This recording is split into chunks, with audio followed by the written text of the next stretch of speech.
Good afternoon, beloveds. This is Sophia Mona Lisa of the Roseville Mystery School and the Golden Ray Center. And today is Saturday, April 4th, the day between yesterday, Good Friday, and tomorrow, Easter Sunday. And so I was inspired to come on and share with you an Easter message from Mary Magdalene and Yeshua. And I'll start by saying that if you follow my work at all, and, and by the way, for all of you that are new to my channel, new to my work, welcome. Thank you for joining us here at this channel. For those of you that follow my work, you will know that I do work very closely with both Mary Magdalene and Yeshua through the Galactic New Earth Project, through my work with the Venus Synodic Cycle. You will know in my astrological readings that I reference the asteroids, Magdalene and Yeshua. Magdalene to represent your inner Sophia, Yeshua to represent your inner Christ. So this is something that's not new to me. In fact, you may recall from previous videos where I have spoken to you about the work with the Magdalene and Yeshua that I have done with this fabulous book, Mary Magdalene Revealed, written by Meggan Watterson. It is all about the Gospel of Mary Magdalene, and Meggan Watterson, who is a phenomenal theologist, has given her interpretations through a divine feminine lens around the teachings that Mary Magdalene and the Christ, right, the resurrected Yeshua as the Christ, reveal in this gospel. And she has also put together this Mary Magdalene Oracle, which I work with regularly. And I encourage you, if you have any interest in the Magdalene, to get these resources. I don't receive any compensation for that. They're just tools that I use, and I love them. And so I'm encouraging you, if you have an interest, to consider using them yourself. So there's something in my practice that I do regularly. I've talked about it a lot through my recordings related to the Galactic New Earth Project, specifically through the entire last Venus Synodic Cycle, which was the Leo goddess, the divine royalty journey that we went through. And that practice is about really dropping into your Christ heart, connecting with that inner divine flame, that which I call your inner Sophia Christ, and communing with the cosmic Sophia, divine wisdom, communing with the cosmic Christ, divine will, and also remembering Mary Magdalene as a representative of your inner Sophia, Yeshua as a representative of your inner Christ. And so you can actually, as you drop into your Christ heart, connect with Mary Magdalene and connect with Yeshua, to commune with them as also. And so that was something that I did earlier today. And I asked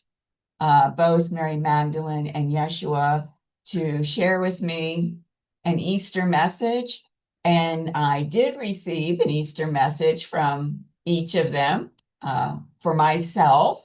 And then I asked them to share with me Easter messages related to the Gospel of Mary Magdalene from the Oracle. So that is the message that I'm going to share with you here. I received 3 cards from Mary Magdalene and Yeshua related to this Easter message, and I'm going to share those with you here. Now, normally, when I share cards that I have drawn from the Mary Magdalene Oracle, I'll just maybe put an excerpt on the slide. And while I do have an excerpt on these slides, today I'm going to do something a little bit different than what I normally do. And I've got the Oracle book here with me. I'm actually going to read the entire message for each one of these Oracle cards that Meggan Watterson has written, because there is so much within these messages that may touch you in a deep way and in a unique way, that maybe certain parts of the message are meant exactly for you, and other people will receive parts of that message that are exactly meant for them. And so I'm very aware that they are desiring for me to read out the entire message. And so I asked you to be present with me as I read these messages to you. So we will start with the first Oracle card, and it is the Oracle card of the Beloved.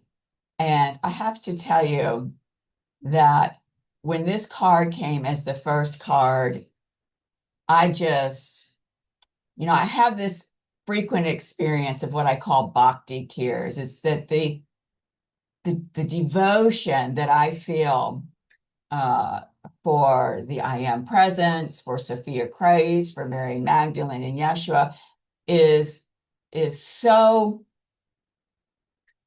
palpable. I've frequently mentioned that it reminds me of the biblical passage, "My cup runneth over," that feeling of divine love from that devotion that just gushes forth, brings me to tears. And we call these bhakti tears, devotional tears. And so this is what I experienced this morning when this card came forward. Because first of all, many reasons. First of all, we know that Mary Magdalene and Yeshua are beloveds. Secondly, we know that we are embodiments of love. We are embodiments from that divine source light, and thus we are the beloved of that source light. And we have relationships in this dimension with people that we know to be our beloveds. As I mentioned in my most recent video, which I will put a link to at the end, my own beloved, my own soulmate, recently made his transition. And when I read this description of this card, which I'm going to read to you, I could feel Peter's presence right here. I could feel Peter's presence in my heart. I could hear Peter speaking to me through these words, because every word that I read from this card was an absolute validation of what I know to be true about our relationship with each other. And interestingly, as I pull cards from this oracle, I tend to have a tendency to highlight certain passages about each card that are speaking to me in the moment. And as much as I have used this oracle deck, I mean, for several years now, this card has never come forth for me. And so that's a third reason why I was just completely overwhelmed with the bhakti when this card came forth from Mary Magdalene and Yeshua. And so I will read it to you now. And bear with me because my vision is a little wonky even with my glasses on. And this card titled Beloved has this theme down here called Love Never Ends. A beloved, in my experience, and remember, these are the words of Meggan Watterson, the theologist that did this work on the Mary Magdalene Gospel. A beloved, in my experience, is not a love that can be contrived, meaning we can't force anyone to become beloved to us. It's a love that's gifted. It's a love that comes from within. Mary and Christ, in my deep belief, are beloveds. A beloved relationship moves along a different timeline or outside of time altogether. There are relationships that move along a linear trajectory. We meet. We work to get to know each other, to build trust. We grow the love and friendship over time. A beloved, though, is remembered. The relationship doesn't feel linear. It's as if this person is someone we have always known. It's as if some part of us that could never be pointed to or even named precisely is now whole. Simply from the presence of this person restored to our lives. We feel seen. We feel known. And it's not a love that's earned. It's just there, as if we were born with the capacity to recognize it, as if we were here on this earth in order to meet this beloved incarnate. We can only recognize the beloved from within us. We know when this other person has entered our lives because of the massive shift that happens internally. And though we cannot force or manipulate meeting this beloved, we can, right now, in this moment, cultivate what it feels like to be fully loved. Death cannot separate beloveds. The form of the relationship radically shifts, becomes subtle rather than incarnate, but continues to grow and increase after death. Beloveds cannot be separated in death from each other because they are not separate from each other in life either. A beloved can never leave us because the beloved exists primarily within. We can give ourselves now, in this moment, the love we hope to one day live into, the love that brings forth more of the truth of who we already are. A beloved is also who we can be to ourselves. When we love ourselves unconditionally, we create new potential, new life, and exponential hope. Love only ever increases from within us. Love is what never ends. So that's a beautiful message from Mary Magdalene and Yeshua, related to Easter, related to the resurrection of the Sophia Christ within us and on this planet. The next oracle card that I received is this card, the sixth power. And in Mary Magdalene's work, she and Christ talk about these 7 egoic powers that the lower mind, the egoic mind of the human, must become free of to be able to become liberated and achieve that Christ consciousness. And of the 7 powers, this is the 6th power. And the theme of this is the body never lies. So I love this one. This is a beautiful card as well, a beautiful teaching from the Christ to the Magdalene as well.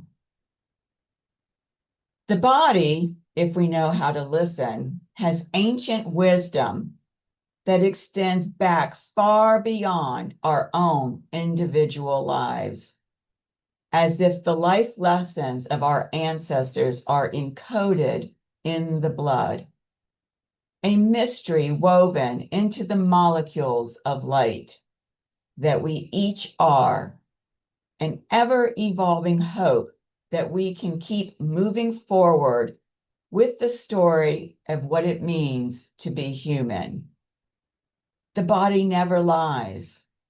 Its whispers can be subtle to many. Its wisdom can be lost to those who wish only to control the body, superimposing what the ego wants, those inexhaustibly unconscious requests, which are often louder than the soul.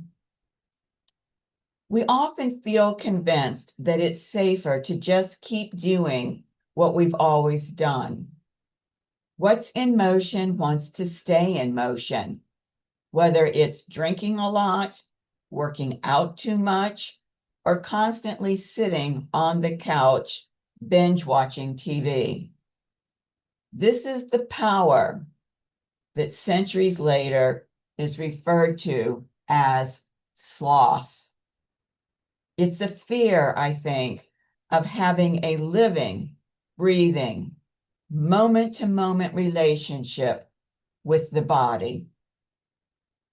When we are held captive to the 6th power, the fear of our own humanity, our own vulnerability, and our own mortality is so loud we can't hear the way the soul is constantly speaking to us from within the body. When we can own and deeply accept that we are also this body, we get to experience the bliss of the other half of what it means to be human, the soul. We can have a living, breathing, moment-to-moment relationship with the body that is based in love, not fear. We can respect the body, trust the body. Instead of superimposing what we think the body needs each day, each moment, we can ask. We can go inward, listen, and know the depths of the wisdom the body possesses. Remember, the body knows how to create another body from within. The body silently knits another heart within the darkness of the womb, in the silence of the steady heartbeat of the one creating it. The body never lies if we know how to listen. So this is a beautiful message from the Magdalene and Yeshua, and it actually ties into what's happening in the sky right now with Uranus. And I'm going to speak to that after I go through these 3 oracle cards that make up the message from them for Easter. And in terms of being able to go inward and listen to your body, I remind you to go back to diving into your Christ heart, using the breath to connect with your Christ heart in hearing the wisdom of your body. Now, the next and last card from the Mary Magdalene Oracle related to this Easter message from Mary Magdalene and Yeshua is this card called the red thread. And in fact, I don't know if you can see it. I myself, try to show it to you here. I myself am wearing a red thread. And I invite you too, as an Easter practice, to perhaps wear a red thread. And the sub-theme of this teaching is called Good Recognizes Good. So before I read this to you, I just want to share with you, in case you're not familiar with the Gospel of Mary Magdalene. In the Gospel, she talks about how that which we call God, that which we call Goddess, that inner divine flame is what is known as the good. Okay, so when you hear the good, you can remind yourself or be aware that that is a reference to your inner divinity. And so my inner divinity recognizes your inner divinity. And in fact, that's what the meaning of the Sanskrit word namaste actually is. The divine within me recognizes, honors the divine within you. So here is the final teaching from Mary Magdalene and Yeshua as a part of this Easter message. It's hard to remember what we have never been taught. It takes trusting our own intuition, our own heart. It takes learning how to listen to what the soul whispers to us when we can get still enough, free enough from the distracting chaos of our everyday life. It's a mystery to me what allows us to remember the good, and I trust it always will be. Maybe it's blood memory. Maybe it's encoded somewhere in the soul or in the heart of what it means to be human. Good recognizes good. I was first given a red thread by a shaman. When I saw her the first time, the only accurate way to describe it is that I recognized her. I remembered her, but I couldn't possibly know or grasp how or from when. And that wasn't the point of the recognition. The point was to strengthen my own trust in myself, because my intuition, my soul, had led me to her. The red thread is about remembering the good within ourselves and each other. And the red thread is about recognizing those who are walking with us to remind us that we are here together to be the good. It's worn on the left wrist, the feminine side of the body, to acknowledge that it's the feminine within each of us that receives spirit from within. The red thread is for those of us who are devoted to returning again and again to the heart, who listen to what the heart knows and then do whatever we can to put that knowing into action. Mary Magdalene anointed Christ before he was crucified. Mary made anointing the most sacred ritual in the Christian tradition. Mary was given secret teachings from Christ because his love for her was extraordinary. Mary's gospel was buried and forgotten for millennia. This is why I wear the red thread. It's hard to remember something that you have never been taught. But I do this in memory of her. I do this because the good can never be lost. So I hope, beloveds, that these messages, which for myself just impeccably flow through each other consecutively to create this incredibly impactful Easter message at this time of the resurrection of the Sophia Christ consciousness that we are all, as a humanity, celebrating on the planet at this time. And you've heard me say that what is so phenomenally potent about these sacred moments is that there is so much attention, so much focus on the awareness of the rising of Christ consciousness, that we are, as a collective humanity, each of us individually, all of us together, are manifesting this consciousness on the planet, because that intent focus is engaging with the quantum field, allowing the infinite potentiality of the wave to become the point.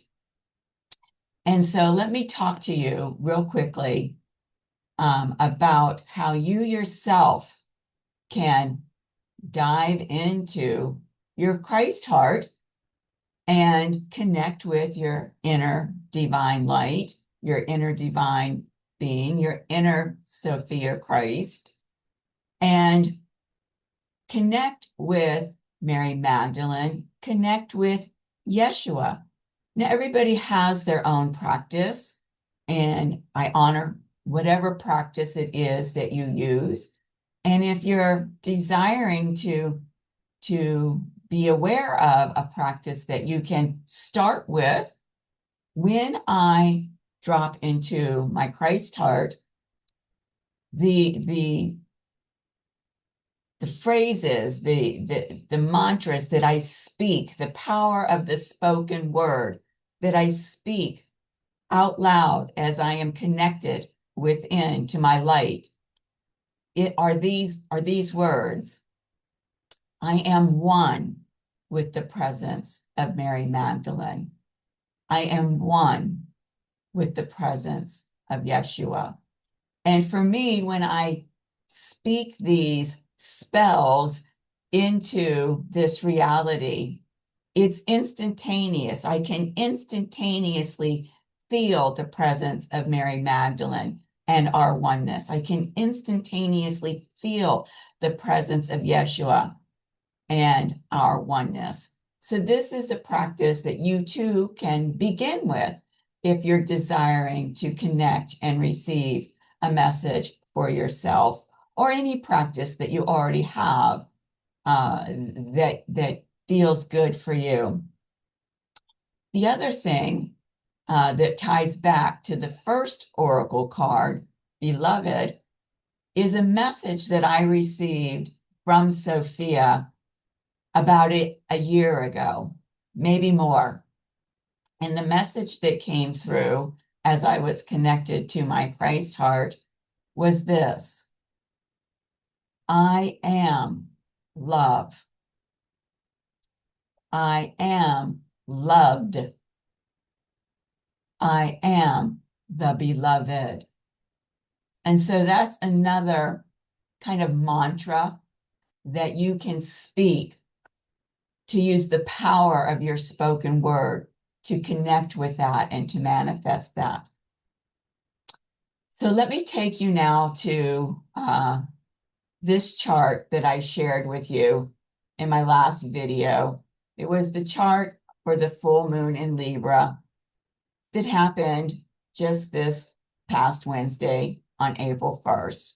So a couple things I want to point out here. First of all, I made a typo here. If you saw that video, I made a typo here. It said Isis trine Pluto.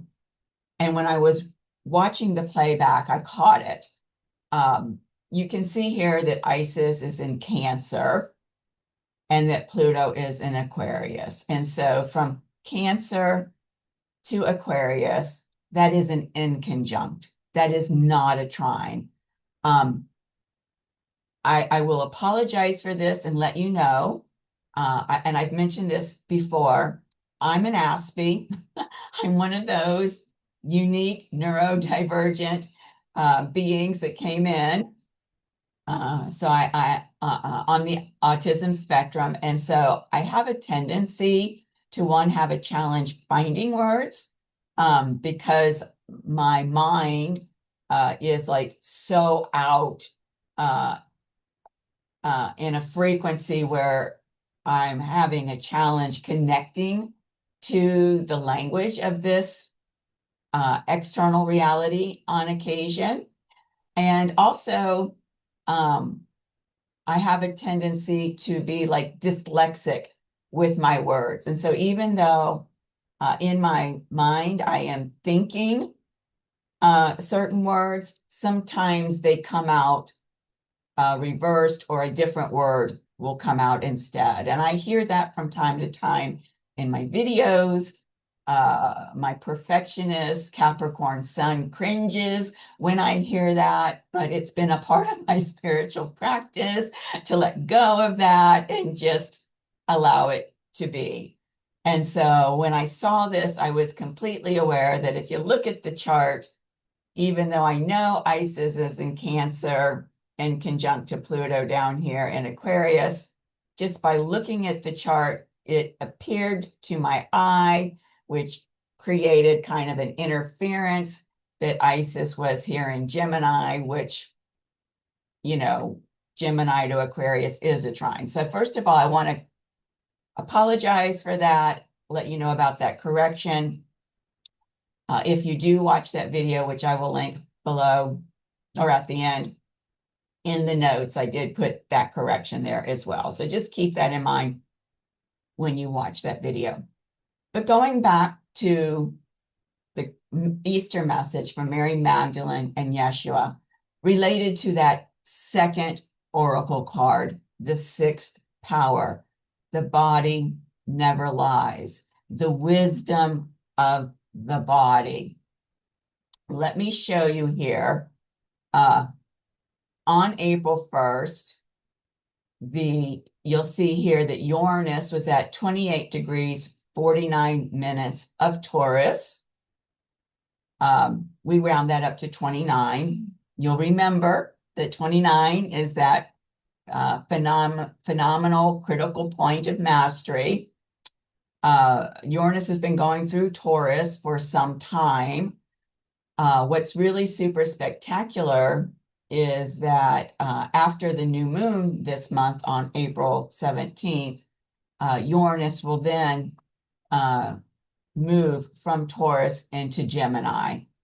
And that will be a whole paradigm shift in terms of the frequencies of Uranus, which is the ruler here of Aquarius, and those Gemini energies. Gemini, the lower mind, egoic mind, Aquarius, the higher mind, the Christ mind, okay?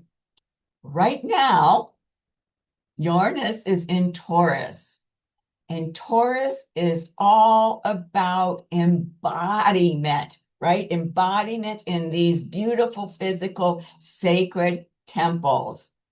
And of course, the ruler of Taurus is Venus, the goddess of love. And you'll remember that it talked about, let me see if I can find it very quickly here.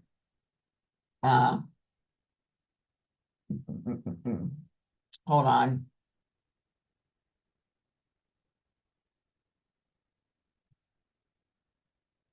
Here it is.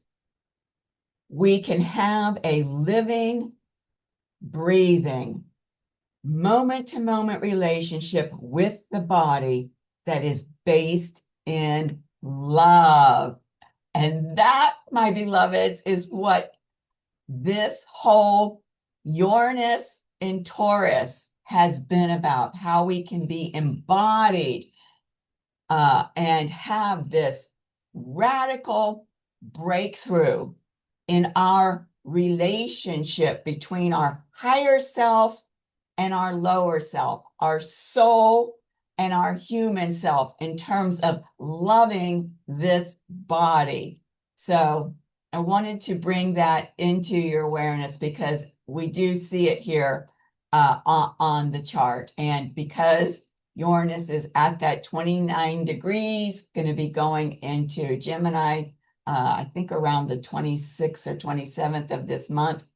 This is a mastery of being able to not only embody divine love, right? We are love. That divine flame is love, but knowing that we are embodiments of love, having this phenomenal, radical, liberating relationship between our soul, our higher self, and our human self, our body, is just a beautiful part of this Easter message that reflects what's actually happening by the cosmos in this at this time.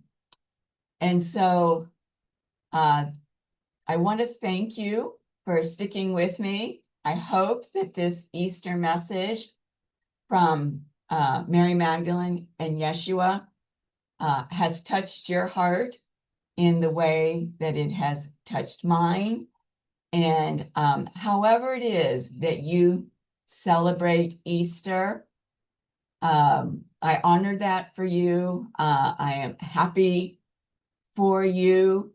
I bless you. And I send you my love, heart to heart. Thank you. Until the next time. Bye-bye. You are the face of God. I hold you in my heart. You are a part of me. You are the face of God. You are the face of God. I hold you in my heart. You are a part of me. You are the face of